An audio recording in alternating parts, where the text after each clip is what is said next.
vamos a hablar de líquidos. Andrea agarró su botella con líquidos. ¿Qué líquido es? Entonces, necesitamos ingerir agua. Pero el paciente que está operado podrá tomar agua. No. Entonces, ¿por dónde se le pone el líquido? A través de la vena. ¿Qué líquido se le pone? Cloruro de sodio, metformina. Y el cloruro de sodio, ¿qué es? Es una solución fisiológica, pero el cloruro como tal, ¿qué es? Sal. La sal tiene está formada con qué elementos. Sobre el cloro. Entonces, aparte de que dentro de nuestras células también van a haber electrolitos, como es el iodo-hidrógeno. Los otros aportes de gases que hay, ¿no? El CO2. Todos estos elementos de gases se van a encontrar también en nuestro cuerpo, o sea, en el medio interno. Entonces, igual, si nosotros al paciente no le vamos a dar agua sola, entonces tenemos que darle dos electrolitos, los más conocidos, el sodio, el cloro, ¿qué más? Potasio. ¿Por qué? Porque el sodio y el potasio son los electrolitos que más existen, que están en relación en la célula. Entonces, eso hay que dar esos aportes, de acuerdo ya a lo que ustedes han estudiado. Yo eso no lo voy a revisar, ¿no?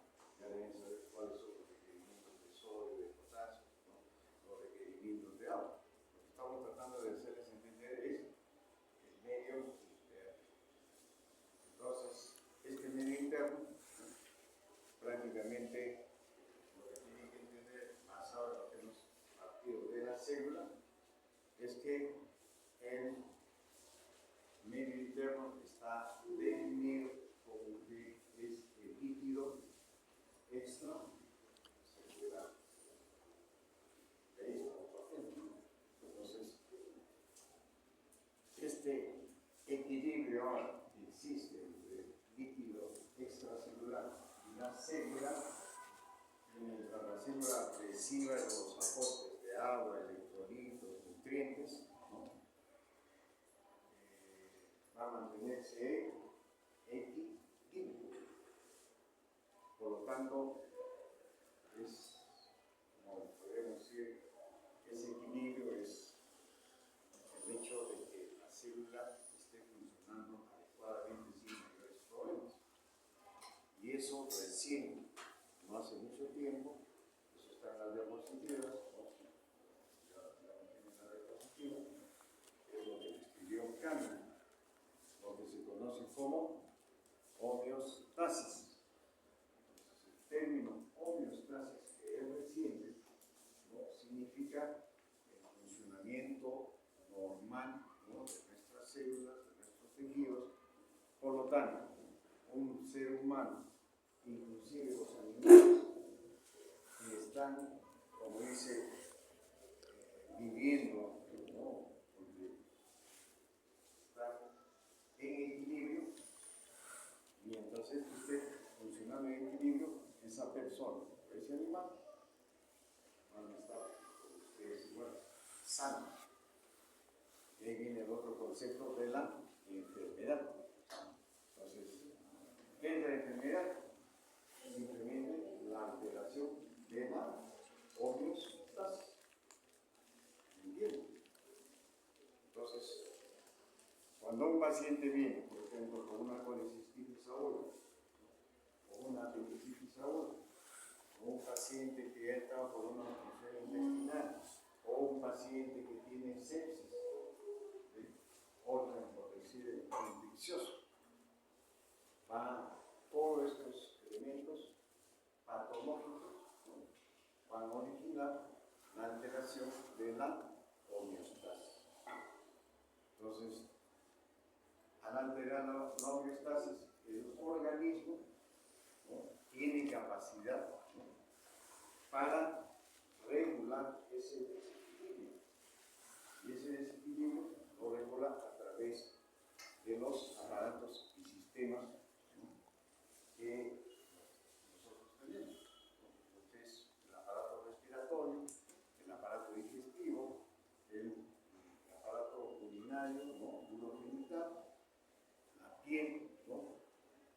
son los que, juntamente con los tejidos del aparato endocrino y el sistema nervioso, ¿no?, van a regular toda la homeostasis de acuerdo a los desequilibrios que hay, ¿no? Entonces, si un paciente, por decir, no tiene aporte adecuado de oxígeno, porque tiene un derrame pleural, porque tiene una neumonía, ¿no?, pues no va a haber ese intercambio.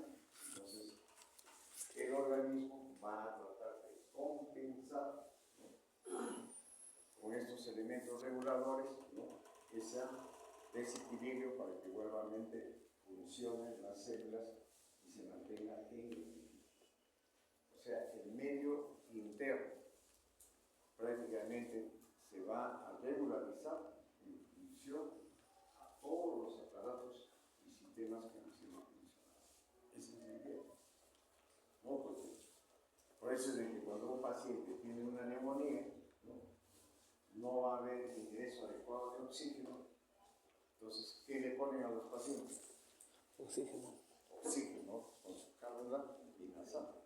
Entonces, están dando un poco más de oxígeno que normalmente nosotros necesitamos. Inclusive, si el paciente no puede respirar, ¿por qué? Porque está con ese problema de una neumonía. Y el paciente, por decir, cuando está con una insuficiencia respiratoria, como en la mañana que hemos visto nosotros con el grupo, ¿no?, en la práctica.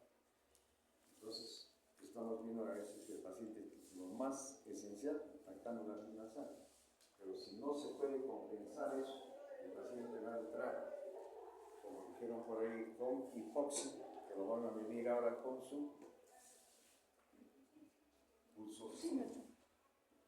Entonces, eso es los equipos y materiales que ustedes ahora tienen a la mano. Pero antes la clínica era lo que teníamos que ver. ¿Cómo nos damos cuenta que el paciente está con insuficiencia respiratoria? Cuando el paciente está, ya no.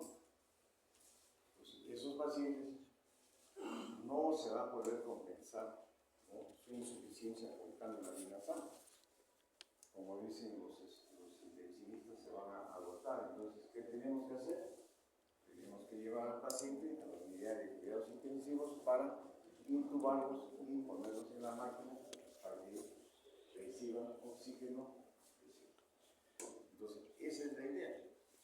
Que ustedes entiendan por qué todo lo que se hace en el hospital, lo que se hace con los pacientes, es aplicación de lo que ahorita estamos revisando. Nada más, ¿no? O sea, y eso ustedes deben ya combinar esos conceptos. Lo mismo, si el paciente está con estos problemas respiratorios, ¿qué se va a alterar? ¿No? El equilibrio ácido-base. Entonces, ¿cómo se dan cuenta de que está alterado ese equilibrio ácido-base? Con el dosaje de agar. El agar nos va a medir todos los gases arteriales. Entonces, y de acuerdo a eso, ustedes tienen que hacer la compensación para que otra vez se recupere el equilibrio ácido-base. Entonces, eso es parte, digamos, del tratamiento, del manejo de los pacientes que tienen insuficiencia respiratoria. Después vamos a ver el problema de shock. Como le decía, cuando veamos shock, vamos a ver el concepto de shock. ¿Qué es shock? Es la caída de la presión arterial. Como concepto, como idea.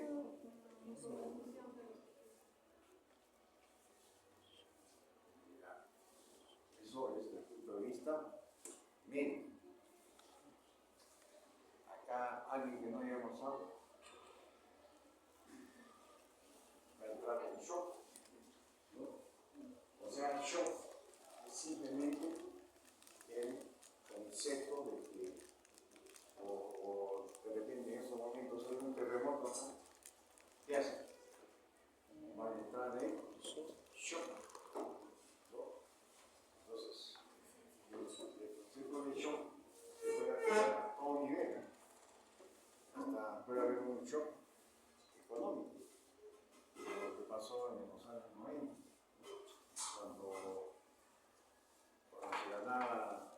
soles, cuando se produjo el shock tectonónico y vigórico, todos los profesores, en un sol, ¿no? Y con un sol relativamente no lograba nada.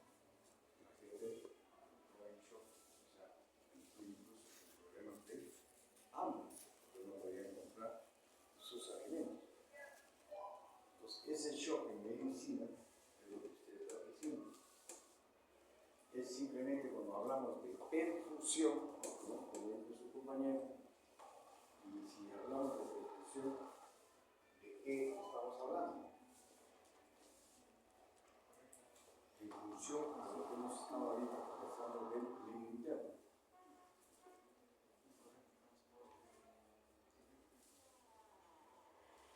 Acá hay mucho hipoperfusión.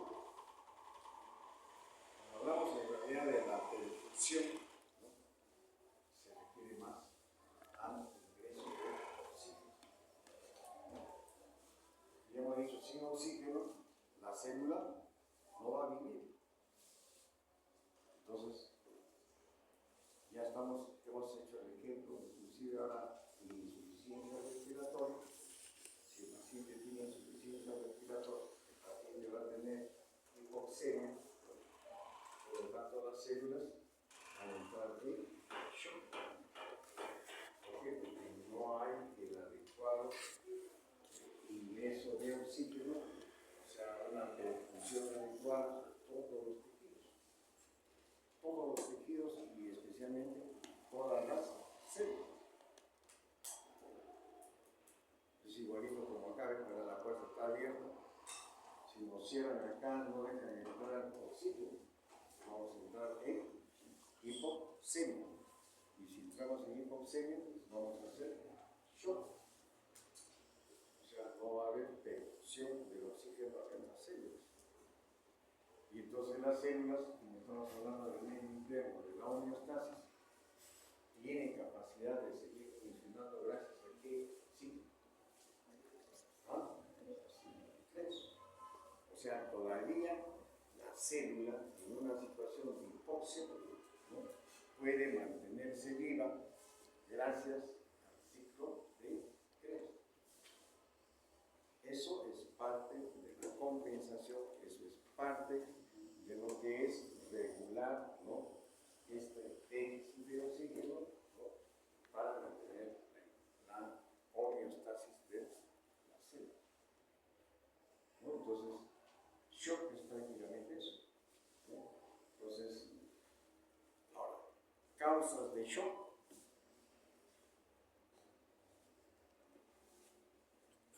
Shock séptico. Shock séptico, ¿qué más? Hipovolemia. Anafiláctico, ¿qué más? Séptico, bueno, ¿qué más? Cardiogénico, ¿qué más? ¿Qué más? Dentro del hipovolémico, hemorrágico. Entonces, si nosotros analizamos todos los shocks que ustedes los han descrito, al final de cuentas es la hipoperfusión del oxígeno. Hipovolémico, ¿no? ¿Cuándo hay un shock hipovolémico? Pérdida de líquido, entonces hablamos de pérdida de líquido, ¿no? Nuestro llevar esto que estamos perdiendo agua. Entonces no hay el volumen adecuado, por lo tanto baja la presión. Si baja la presión, ¿qué va a ocurrir? No va a haber perfusión. ¿Pues la perfusión de qué? De oxígeno. Una forma de shock hipovolémico, pues lo último que hemos hablado, o sea, el shock hemorrágico.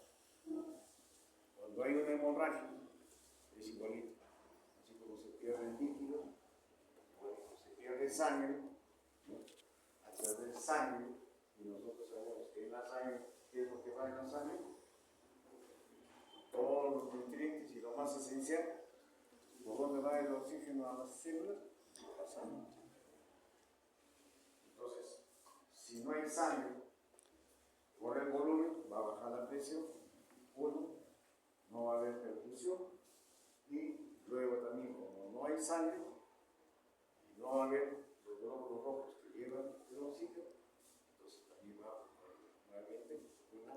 hipoperfusión perfusiva. Entonces, y de igual forma seguiríamos hablando de los otros shocks, ¿no? El shock séptico, ¿no? El shock anafiláctico. ¿No? En el shock anafiláctico, ¿qué es lo que pasa?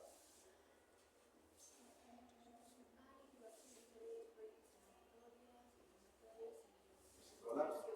¿No? Hay un colapso de los vasos. Y al haber un colapso de los vasos, no hay una buena perfusión. Y si no hay perfusión de oxígeno, las células van a entrar en shock. Si eso se puede mantener, como ya lo hemos dicho, se puede mantener todavía vivo al paciente mediante la compensación por el ciclo de Krebs. Pero si eso ya dura más tiempo, las células van a empezar a lo que nosotros conocemos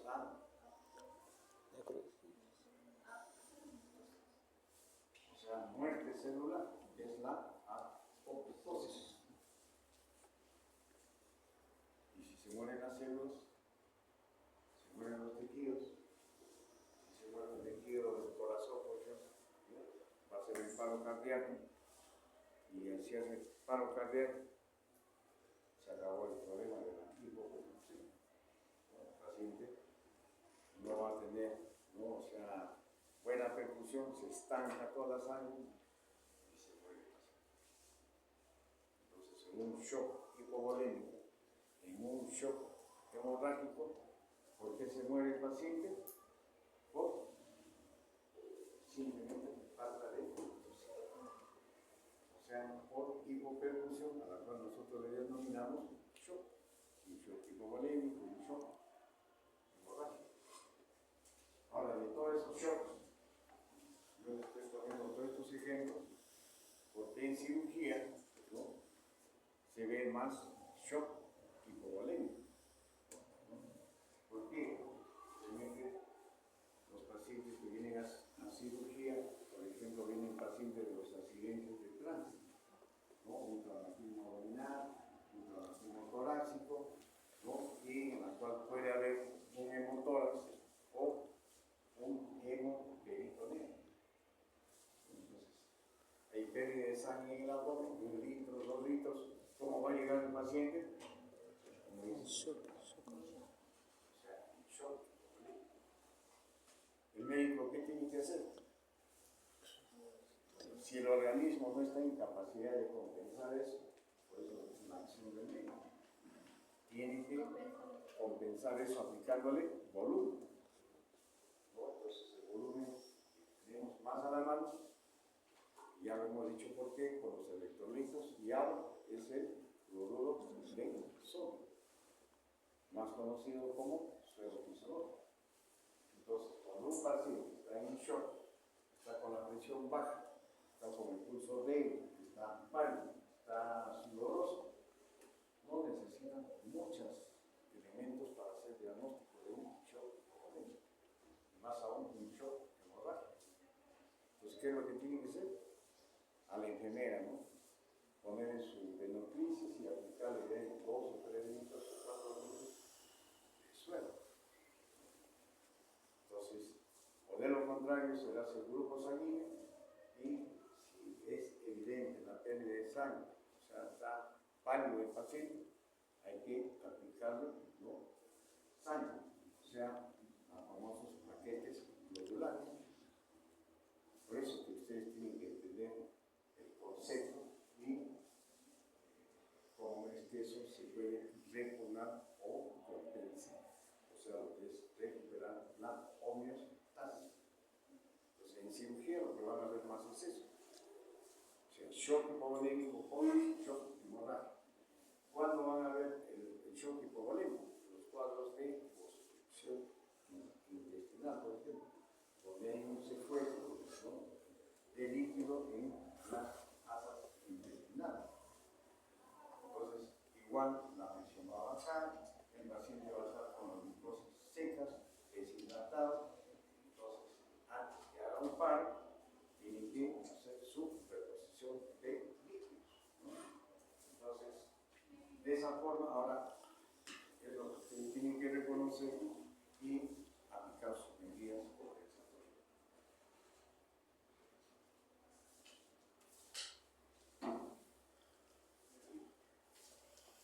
¿Hasta aquí alguna pregunta? ¿Están entendiendo? No se puede eliminar el profesor. Tómalo ahorita, no va a entrar en el shock. El shock es lo polémico, ¿no?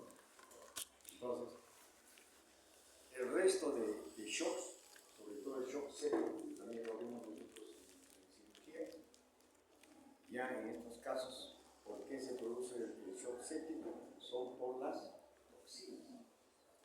¿Quiénes van a originar esas toxinas? Realmente son los gérmenes. Y ante esas toxinas, el organismo va a responder.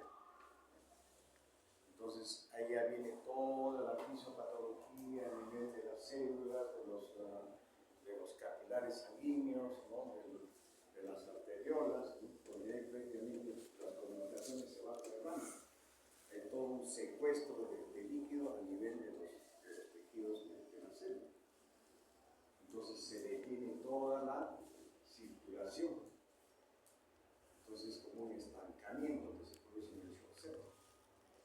Bueno, entonces, y a veces eso es irreversible. Por eso que van a ver acá también, ¿no? El shock que va a estar dividido, aparte de dividir en todo lo que hemos comentado, va a dividirse ahí los shocks irreversibles. Y ese es el concepto que ustedes tienen que tener para entender, ¿no? Si ese paciente va a tener buen pronóstico. Cuando el paciente está en shock irreversible, no va a tener, digamos, fuerza, ¿no? En el corazón para que haya una buena perfusión. Entonces se utilizan ¿qué sustancias? Inotrópicos. Inotrópicos y vasopresores. De eso el manejo, yo no les voy a hablar, porque eso ustedes ya lo han estudiado, lo han llevado en medicina, ¿no? Los cirujanos solamente estoy haciendo entender eso, porque eso es lo que realmente nosotros tenemos que incluso manejarlo juntamente con los especialistas, los intensivistas, ¿no? O si no, los médicos de medicina. Hablando del mismo shock, para ver otras complicaciones en cirugía. Si hay este shock, ¿qué va a pasar a nivel del riñón?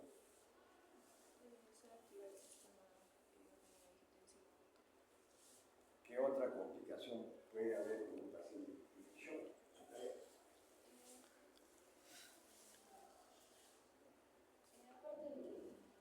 ¿A dónde? ¿No? Falla renal aguda. Por eso de que en una sepsis, ¿no? Que va a dar origen a un shock séptico, ¿no? El paciente va a entrar en shock, va a disminuir el volumen, va a disminuir la perfusión y los órganos más sensibles a esta perfusión van a ser el riñón, el cerebro, el corazón. Entonces, el corazón sobre todo, si está con hipoxemia, ya no va a poder hacer su contractura, ¿no? Entonces, en algún momento puede haber un paro cardíaco. El más noble de todos los órganos, el riñón. El riñón todavía con un buen aporte de mínimo de volumen puede seguir funcionando, pero va a entrar en algún momento en que los capilares, ¿no? Los glomérulos no van a tener la presión respectiva para hacer el filtrado glomerular. Entonces el paciente ya no va a filtrar la orina.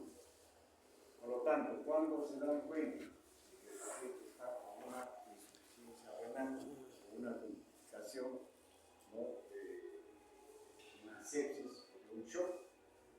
Cuando no hay orina, ¿no? Por eso es de que nosotros preguntamos siempre a los enfermeras, ¿el paciente está orinando? No, doctor. Entonces, ¿qué hacemos para controlar la orina? Hay una sola. Y ustedes saben de que ya sus estudios saben cuánto de orina, ¿no?, va a producir el cuerpo humano por mililitros, ¿no?, por hora, y en 24 horas, ¿no?, ¿cuánto debe haber de orina? ¿Cuánto es lo normal de orina 24 horas? Lo mínimo 1500. ¿Ah? Hasta 1500. Claro, eso ahorita de acuerdo a la bibliografía es relativo, por eso es lo que tienen ustedes que revisar. En términos generales, y eso lo van a comprar por eso en sus historias, pacientes. Bien, nosotros vemos historias de pacientes, ¿no?, en algunos casos. Generalmente es un promedio pues, entre 800 a 1200 y a veces hasta 1500 o 1600. Entonces, ¿cuándo van a sospechar que el paciente está con insuficiencia renal? Primero, como ya disminuye la orina, ¿cómo se llama eso? Oliguria. Si ya se reduce al mínimo, ¿no?, una anulo. ¿Quién maneja la insuficiencia renal? ¿Ah? ¿Qué especialista? Entonces, hay que... ¿Y cómo se dan cuenta que está el paciente haciendo una insuficiencia renal? Con examen. Bioquímica. ¿Ah? Urea, creatinina. De urea y creatinina. Hacer un dosaje de urea y creatinina. ¿Cuánto es lo normal? Creatinina menor a 1 y urea menor a 30, 40. ¿No? Entonces, suponiendo que un paciente entró con una peritonitis, con shock séptico, el paciente ustedes ven con la zona que por decir, en 12 horas está con 50 centímetros de orina. Entonces, hacen su urea y creatinina y de repente el paciente tiene creatinina, tiene, por decir, 3, 4 y su urea tiene de repente 200, 300. Ese paciente está haciendo una complicación de la peritonitis o la sepsis, haciendo una complicación más de una insuficiencia renal. Hace años, cuando no había electrodos, cuando no había unidades para hacer diálisis, ya cuando uno veía eso, ya teníamos que hablar con un familiar. El paciente está haciendo insuficiencia renal irreversible, había que decir. No tenemos electrodos o no tenemos que hacer diálisis. El paciente, su pronóstico va a ser malo. En cambio, ahora tienen electrodos, ahora tienen unidades para hacer su diálisis. Entonces, ese paciente todavía se puede recuperar. Entonces, si hay lesión o un mal funcionamiento del riñón, hay un mal funcionamiento del aparato respiratorio, el paciente está con diagnóstico de sepsis, entonces, ¿qué va a ocurrir también? Los problemas ya de tipo hematológico, los problemas de tipo metabólico, van a empezar a haber fallas. Por eso es de que viene ahí otro concepto de falla multiorgánica. O sea, hay falla renal, falla cardiológica, falla respiratoria, falla metabólica, falla hematológica, ¿no? Entonces, ese paciente que esté con esas fallas, con falla neurológica, o sea, trastornos de la conciencia, ¿no?, va a estar agitado, va a estar disnéico, va a estar cianótico, no orina, es un paciente de mal. Entonces ustedes tienen que hablar con la familia y decir, bueno, el paciente está complicado, ¿no?, tiene falla hidrodinámica de 2 o 3 aparatos o sistemas, y su pronóstico es reservado, o si ya hay muchos órganos que están malos, ni siquiera el pronóstico es malo. No se puede hacer milagros. Entonces, eso es con respecto, ¿no?, a los shocks. ¿Cuánto vamos de tiempo? Está en millón. ¿Qué hora es? 43. El otro tema es en cirugía, lo que es la inflamación y cicatrización, que también ya vamos a revisar eso ahí.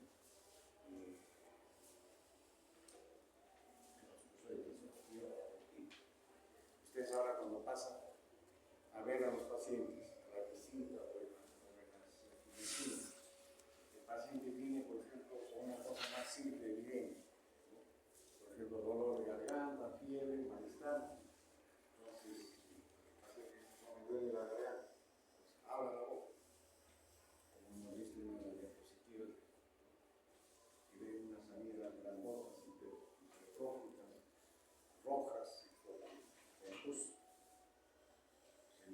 diagnóstico ahí es una amigdalitis. ¿Pero qué es la amigdalitis? La infección. La inflamación. Ahora, ¿qué es la inflamación? Es una respuesta ante una noxa. Claro, la inflamación en realidad es una respuesta, ¿no?, a una agresión, vamos a llamar así, tanto física, ¿no?, que hablando del proceso inflamatorio, por ejemplo, aunque más estamos acostumbrados a una inflamación generada por agentes externos como los Microbios. bacterias, los microbios, o sea, las bacterias, los hongos, todo ese grupo va a generar una respuesta inflamatoria. Pero el trauma, lo que estamos viendo, ¿no?,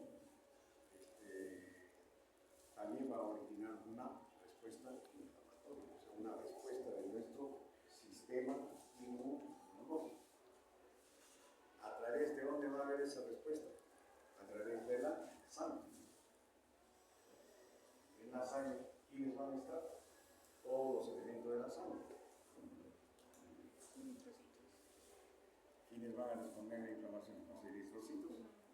Si es una referencia, los glóbulos blancos. Entonces, ¿cómo se dividen los glóbulos blancos? ¿Ah? ¿Se acuerdan? Granulocitos y agranulocitos. ¿Por qué eso dice agranulocitos?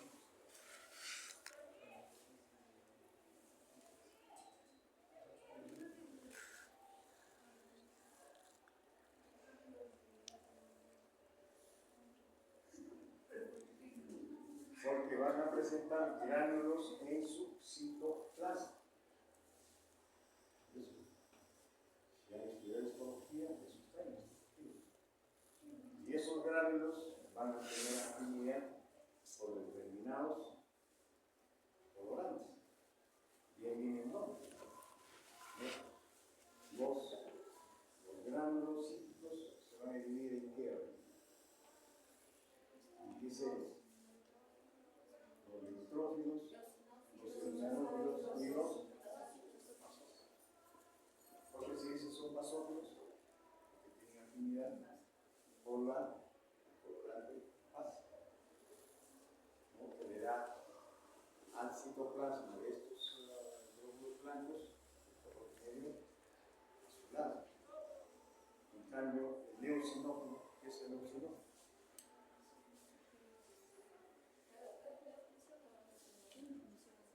Los gránulos, ¿no?, se van a tener de un color rosado. ¿Por qué? Porque tiene afinidad con la eosina, que es un colorante. O sea, eso ya lo estudiaron ustedes en histología.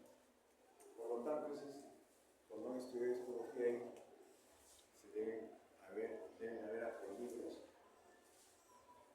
Entonces, ¿por qué se llaman granulocitos? Los eosinófilos, porque sus gránulos se van a tener con la eosina.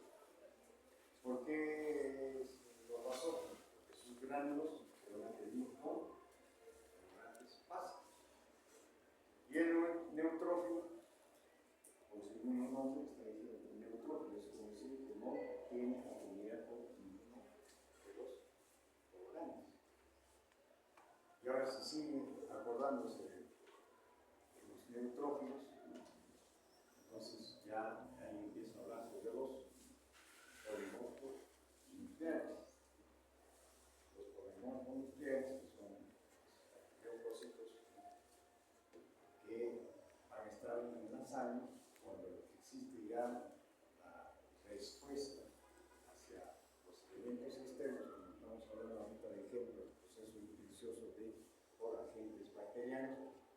¿Qué van a hacer? Salen, ¿no?, a englobarnos, o si no, también hay la acción del otro grupo de células blancas y los agranulocitos. ¿Cuáles son?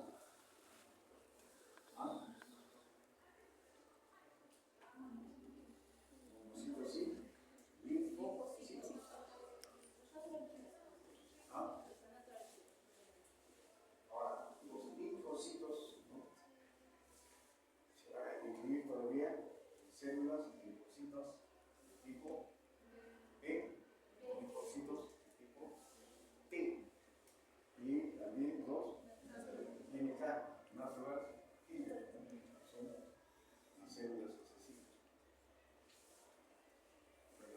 estamos haciendo ahora el ejemplo, no sé, pues, ya depende de los profesores cómo se enseña, ¿por qué le han puesto células asesinas? Porque ¿Ah? Así de simple. Es un asesino. destruye. Mata, pero mata. Y cuando matan a nosotros como un delincuente, nos mata a ustedes, nos va a dejar. Entonces, estas células químicas destruyen, matan, ¿no?, a las células tumorales. Nosotros, por decir, ¿no?, y eso, por eso ahora los avances, la medicina que ustedes van a estudiar de investigación, ahorita hay subdivisiones de todo el sistema de, digamos, de las células linfocíticas, ¿no?, las mismas células salen en respuesta, por ejemplo, al VIH, el virus del SIDA, ¿no?, las famosas células CD, todas son células, es respuesta de nuestro organismo hacia un agente externo. Si nosotros quisiéramos innovar como lo que son los antígenos, ¿no?, ante una, digamos, agente extraño, ¿no?, que son los que van a generar esta respuesta. Por eso es de que se denominan antígenos a muchos de estos elementos extraños. Entonces, ¿cómo va a responder el sistema inmunitario de nuestros linfocitos? Y ahí viene la otra célula, que nos estaba hablando, la célula B. ¿No? ¿Se acuerdan de la célula B? Ya no se acuerdan. Es la célula que va a producir las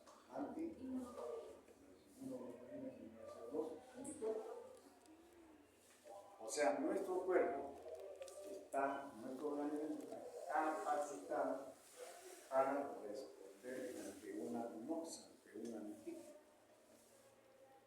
El antígeno puede ser un virus, puede ser una bacteria, puede ser un hongo, puede ser elementos físicos. Entonces, eso, al menos yo como enseñaba al sistema inmunitario, es igual como comparamos sistema inmunitario. En abreviación, SIN, ¿no? ¿Qué es el SIN en el Perú? ¿Saben qué es el SIN en el Perú? SIN.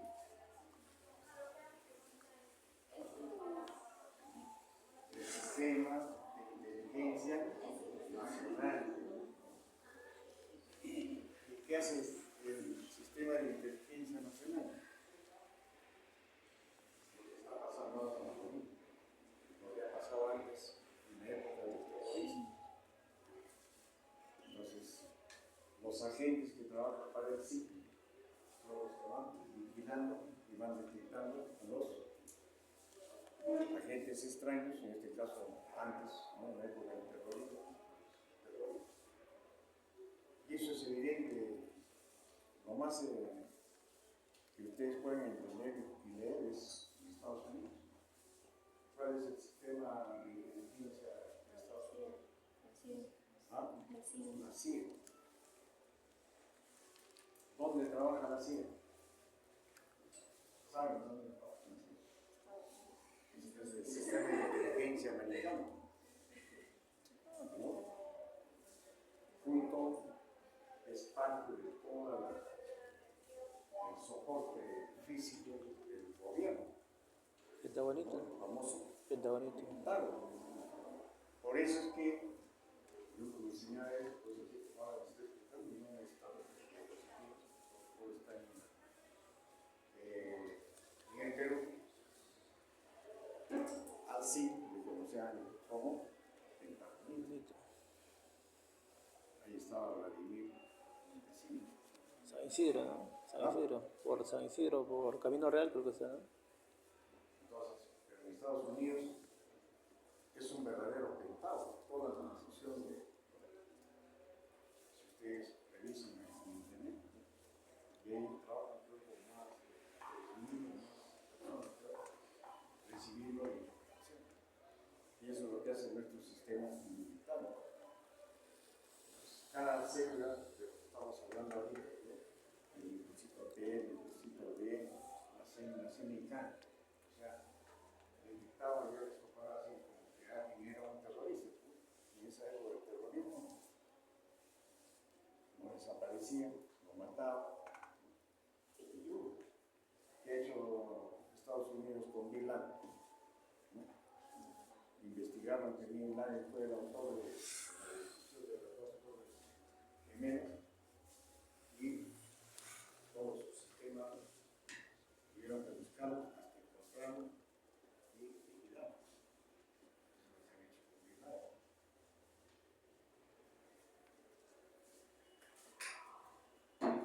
Porque si no hubieran hecho eso, hubieran seguido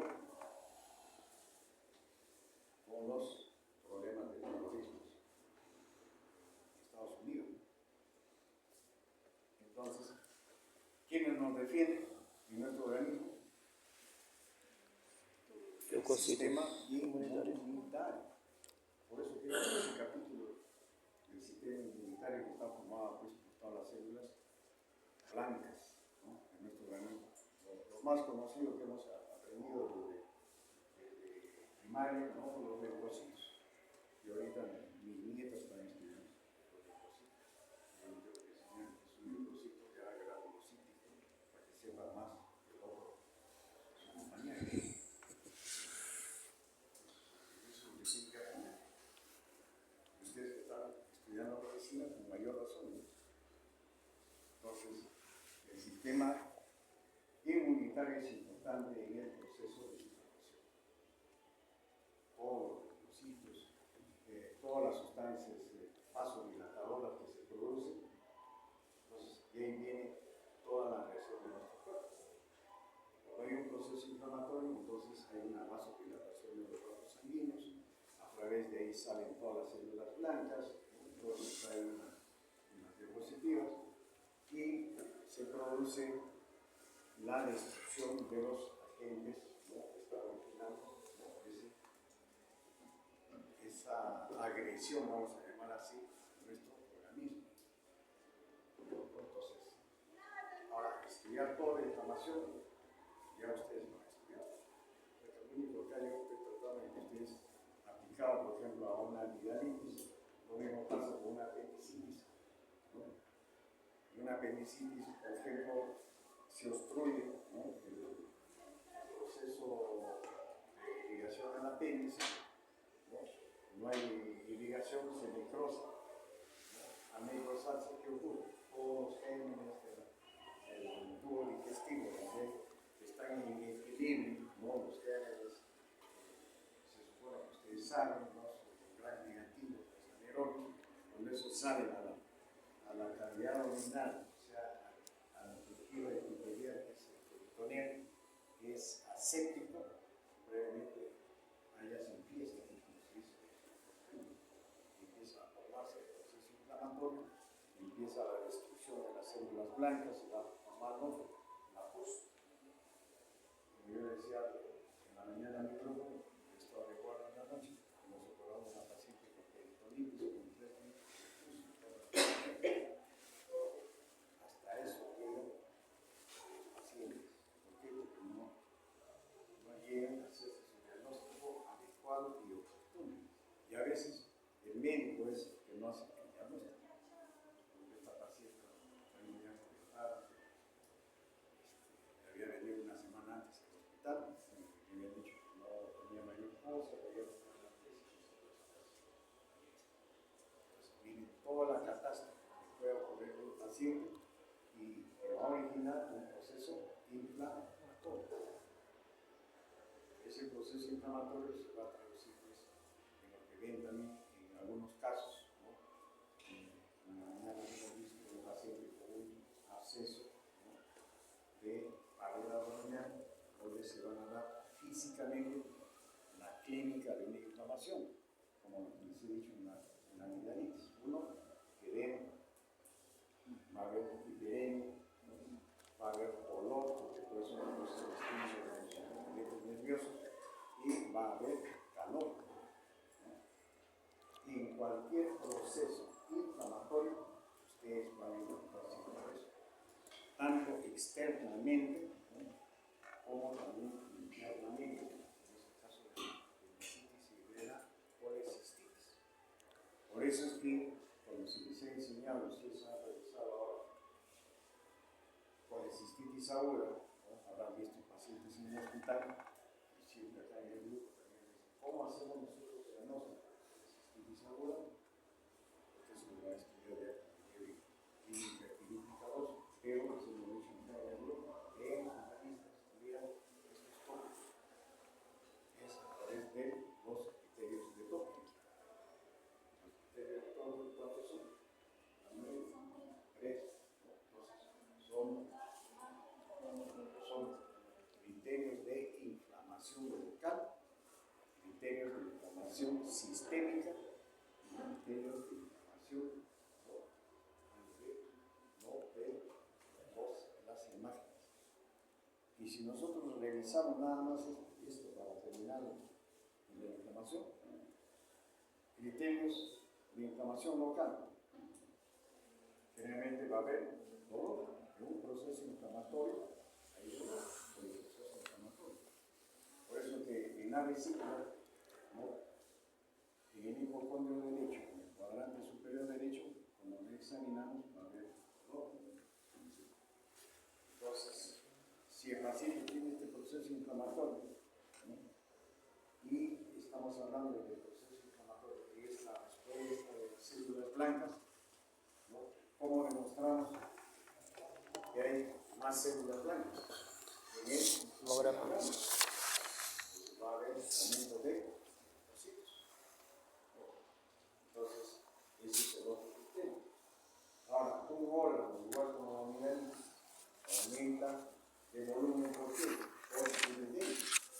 Por lo tanto, en la vesícula, que es un órgano delgado, hueco, cuando está inflamado, su pared va a aumentar de volumen. Por eso siempre le decimos cuánto viene normalmente a la pared de la vesícula. 4, 3, 4. Hasta 2, muy excepcionalmente 3, de 2 a 3, pero si ustedes encuentran que un paciente que tiene dolor crónico, le examina, tiene dolor en el hipocondrio derecho, tiene fiebre, le toman una ecografía y el ecografista le dice, no, pared vesicular de 5 milímetros o de 6 milímetros, entonces ya se completan los 3 criterios de inflamación renal por colecistitis aguda. Por lo tanto, 3 criterios, uno de cada uno, hace el diagnóstico definitivo de que es una inflamación de la vesícula. De igual forma pasa con el apéndice. Si el apéndice tiene isquemia, ¿no?, se necrosa el apéndice, el organismo se defiende con el equipo, lo bloquea formando un plastrón, ¿no? Entonces, si es un proceso inflamatorio, ¿qué es lo que va a tener? Dolor. Criterios de inflamación local, criterios de inflamación sistémica y criterios de inflamación de imagen. Por eso la vez pasada que hemos hecho la clase, dijimos de que nos hemos puesto a eso, criterios de Huancayo para hacer diagnóstico de y solamente lo hemos hecho en función de ser un paralelo con el criterio de Tokio.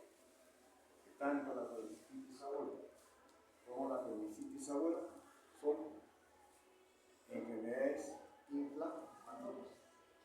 Cualquier enfermedad inflamatoria tiene que dar esos 3 criterios de inflamación. Ahora, en cambio, antes solamente hacíamos criterios clínicos, o sea, de inflamación local y de inflamación sistémica. Por eso incluso antes decía, no, la apendicitis se hace diagnóstico clínico, no, ahora sí. Ustedes cuando tengan ya o lleguen a hacer el internado, pidan ecografía, pero indicando esta apendicitis aguda. Los radiólogos ya les tienen que informar cuánto mide la apéndice inflamada, que es más de 6 milímetros de diámetro, y su pared puede aumentar a 4 milímetros. Y ya indican, digamos, igual que las tomografías, van a indicar igual. O sea, ya se puede hacer un diagnóstico o imagen de la apendicitis. Y finalmente, la cicatrización, que siempre hablamos. Ustedes han visto ahora todos los pacientes que se operan, sobre todo de cirugía abierta, ¿no? Va a haber una gran incisión que también la deben conocer, pero esa incisión, que es la herida operatoria, va a terminar cicatrizando. Y la cicatrización es casi parecida a la inflamación. O sea, es toda una respuesta, ¿no?, de nuestro organismo hacia el,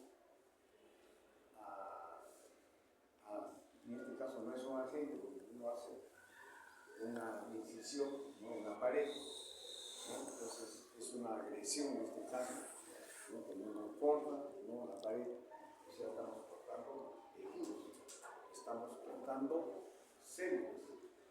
Por eso es de que en un paciente que se hace cirugía abierta y está cortando células, ¿no?, donde hay más potasio. ¿En qué parte de la célula? Intracelular.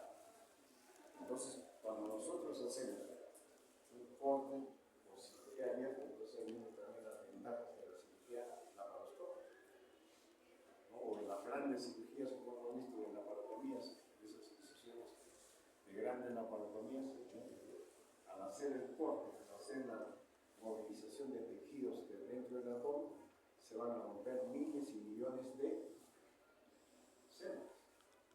Y al romperse estas células, todo su contenido va a pasar a la cavidad abdominal y de ahí a los vasos sanguíneos y por lo tanto a la sangre. Por lo tanto, ¿qué va a haber?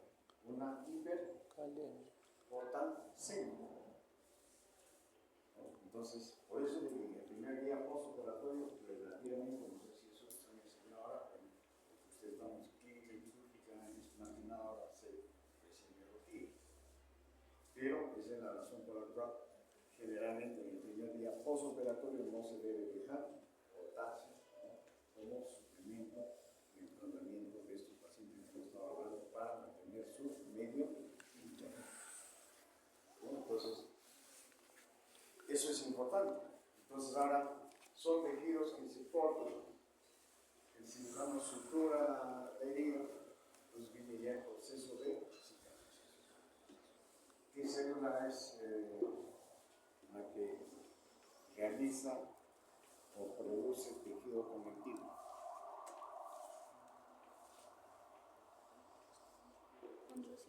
¿Ah? Fibroblastos. Los fibroblastos. Los fibroblastos, por eso es todo lo que estamos aplicando nosotros, todo su conocimiento de básicas a la clínica. Entonces, los fibroblastos es la célula que va a producir. ¿Por qué se produce el tejido conectivo? Por la fabricación de fibras, pues se llaman fibroblastos. ¿Qué fibras hay? La más común y popular ahora, colágeno. ¿Tienes tu colágeno? ¿Qué es el colágeno? Y no, ¿qué es el colágeno? Químicamente.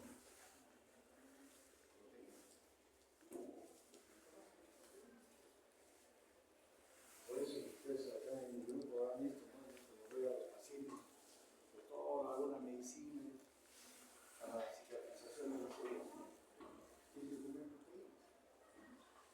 ¿Dónde están las proteínas? En todas las carnes. Huevo, leche. Ahí están los fibroblastos. ¿Y quiénes van a recibir eso con liquidez en nuestro organismo? Se van a absorber el intestino, van a pasar al torrente sanguíneo y van a pasar a están después ahí los fibroblastos, ¿no? Que van a estar en el tejido subcutáneo, ¿no? En los casos de los tejidos cutáneos en relación a todos los tejidos conectivos. Por ejemplo, ¿dónde hay tejido conectivo? En el tubo digestivo, en la submucosa, el tejido cartilaginoso, el tejido conectivo, el tejido óseo, el tejido conectivo. Entonces, en esos tejidos van a ver cómo van a estar los fibroblastos. Entonces, cuando cicatriza, por ejemplo, el epitelio de la piel, o sea, la epidermis, ¿cuántas capas tiene la epidermis?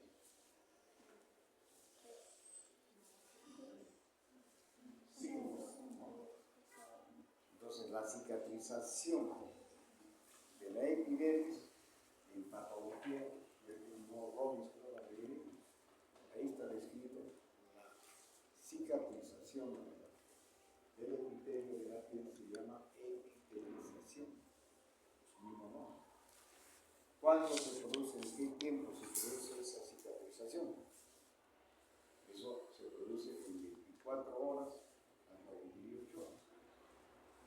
Y esa es la razón por la cual, si ahora ustedes han ido a sus prácticas, que uno o el cirujano, si es que no han dejado una herida abierta, la herida será hay que descubrirla a las 24 y 8 horas, ¿no? Porque ya en ese tiempo se ha sellado, ya se ha epitelizado, ha cicatrizado, ¿no? La epidermis. Estamos hablando de epidermis, esos 5 estratos.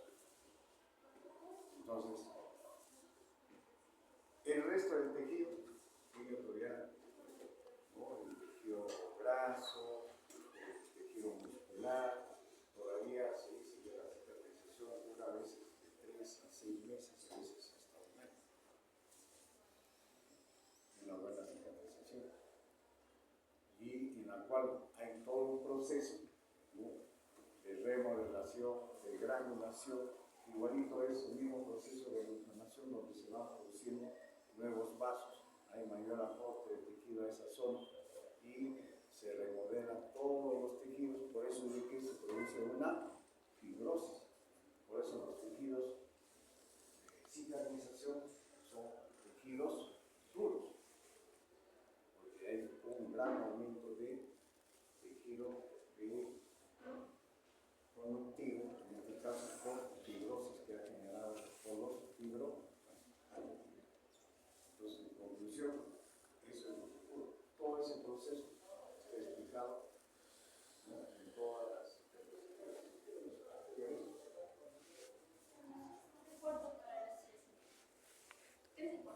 me han dicho que termine antes de las 3:30.